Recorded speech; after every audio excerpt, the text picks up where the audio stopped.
Silakan.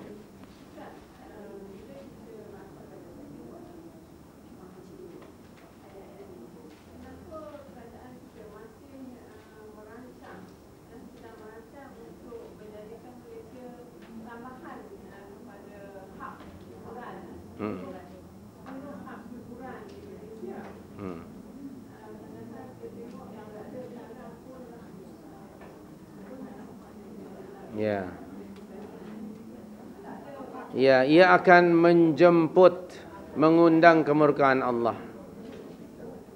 Maksiat itu, maksiat yang dilakukan baik oleh individu ataupun oleh masyarakat akan menjemput kemurkaan Allah. Saya bagi tahu kepada anda, dan anda sudah membaca dalam Sirah Nabawiyah, salah satu sebab kekalahan perang Uhud kerana ada maksiat. Pelaku maksiatnya bukan semua, hanya beberapa orang. Yukhalifu amrar Rasul, mereka menyalahi perintah Rasul, bukan maksiat macam halal, haram, apalah. Bukan itu, hanya sekedar dia yukhalif amrar Rasul. Yang tadi surah 24 itu ayat 63.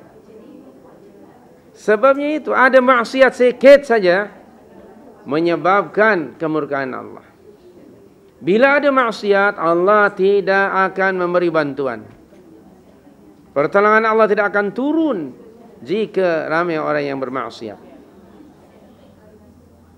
Baik. Nah, sekarang ini berlaku zalazil tadi kerana sebab ramainya maksiat. Dan orang sekarang melakukan maksiat secara openly, tidak lagi secretly. Bahkan orang berhubungan sekarang, dia divideokan, disebarkan. Tengok Peter Pan tu, kan? Dengan lunak, okay? Tengok tu, bangga dia. Bangga dia sekarang melakukan maksiat. Di mana-mana sekarang worldwide orang melakukan maksiat secara openly, na'udzubillah min dzalik.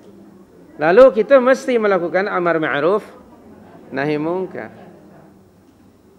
Banyak sekarang ini. Jadi min tahti arjulikum. Kenapa hari ini berlaku? Padahal Ring of Fire itu dari dahulu lagi. Ini ada hubung kait dengan karakter manusia. Dan ini juga menunjukkan bahawa dakwah tidak berjalan. Amar ma'ruf nahi munkar jerking. Dia tidak berjalan secara yang semestinya, kurang. Kerana Nabi ada yang menyebut di dalam hadis 40 tadi, akan datang suatu masa orang yang berbuat ma'ruf dituduh berbuat mungkar.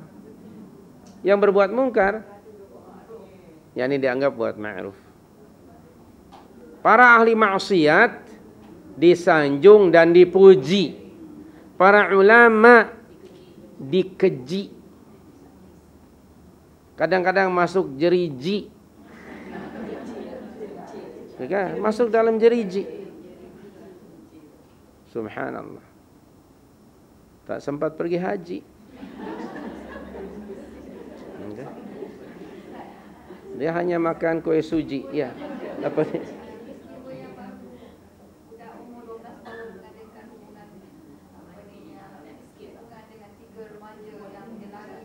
Di atas bumbung itu. Innalillahi wa inna ilaihi. Dahsyat, dahsyat. Luar biasa ini. Nah, kemudian yang ketiga, dari mana datangnya azab? Au yalbisakum syi'a. Yang ketiga nih. Atau Allah Subhanahu wa taala akan mengacau bilaukan keadaan masyarakat, mencampur adukan kamu dalam golongan-golongan yang saling bertentangan antara satu dengan yang lain, dan merasakan kepada sebagian kamu keganasan kepada sebagian yang lain. Ini lebih dahsyat sebetulnya. Minta maaf saya ya. Sedang berlaku barangkali di negara ini. Ini lebih teruk. Berpuak-puak. They don't trust each other. Tuduh menuduh. Kan? Belakang membelakangi, londeh melondeh, gasak menggasak, gasuk menggasuk, gesek menggesek. Gosok menggosok. Ya Rabbi. Dahsyat. Beberapa grup sekarang sedang berlaku. Yang 1 dan 2 itu sifatnya kadang-kadang temporary. Katakanlah tsunami di Aceh tahun 2004. Sekarang sudah membangun. Sekejap saja. Tapi yang nombor 3 nih kadang-kadang hingga 7 turunan.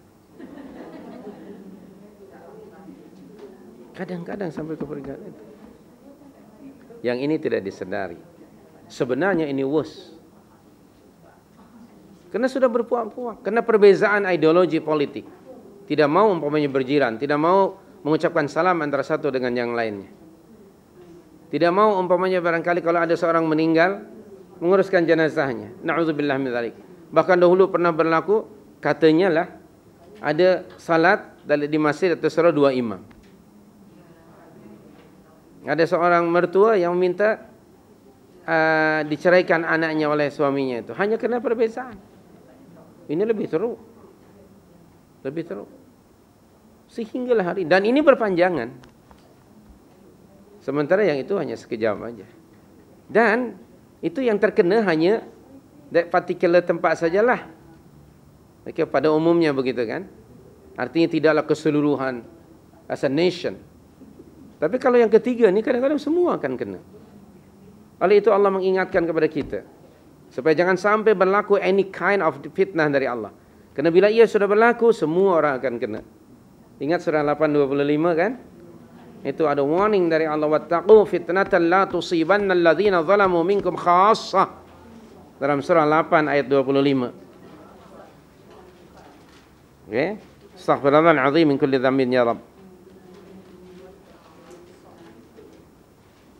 Jagalah diri kamu daripada azab, fitnah, siksaan, dan apabila dia sudah ditetapkan oleh Allah maka tidak ada seorang pun yang akan selamat. Ia tidak akan hanya menimpa orang-orang khas yang melakukan kejahatan saja di antara kamu, artinya semua orang akan kena. Oleh itu dakwah masih terus berjalan. Okey, tidak boleh rehat dan berhenti. Keduanya selalu kita beristighfar kepada Allah. Beristighfar, yakni menjalani ketaatan. Menjalani ketaatan, melakukan amalan-amalan saleh. Walaupun Rasulullah dalam satu hadis kitab Riyadhus Shalihin muka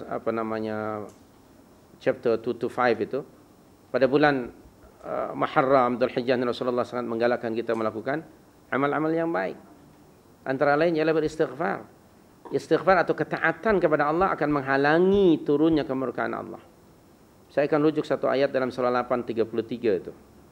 Tadi baru 25, tengok 7 ayat berikutnya. Kan? Apa bunyi ayatnya? Wa ma wa anta fihim. Kemudian bagian kedua, wa hum yastaghfiru. First part dari ayat itu sudah Rasulullah sudah meninggal, tidak bersama kita. Tapi tengok second part. Wa ma kana Allahu mu'adzibahum wa hum yastaghfirun.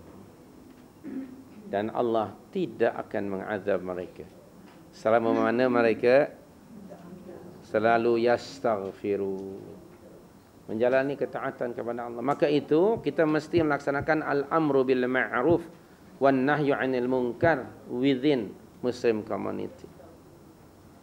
Selama kita selalu beristighfar, maka dia akan menghalangi turunnya azab Allah. Sebaliknya apabila maksiat dilakukan secara berleluasa, maka ia akan menjemput kemurkaan Allah Subhanahu wa taala. Anda beli buku kumpulan 40 hadis akhir zaman tadi. Hampir semua apa yang Rasulullah nyatakan itu berlaku hari ini. Bahkan minta maaf ya, ada rancangan nak membuat tower yang tertinggi berapa 100 tingkat ya. Okey. Saya bimbang itu seolah-olah mempercepat kiamat. Karena salah satu di antara tandanya kata Rasulullah, yatatawaluna fil bunyan. Mereka akan berlumba-lumba membuat bangunan yang tinggi-tinggi. Astaghfirullahaladzim. Kemudian ayat yang kelima dan keenam baca sendiri, berhenti di sini ya. Anda baca sendiri tentang tauhidillah, Allah yang menciptakan kita. Jadi ini sajalah untuk hari ini. Terima kasih.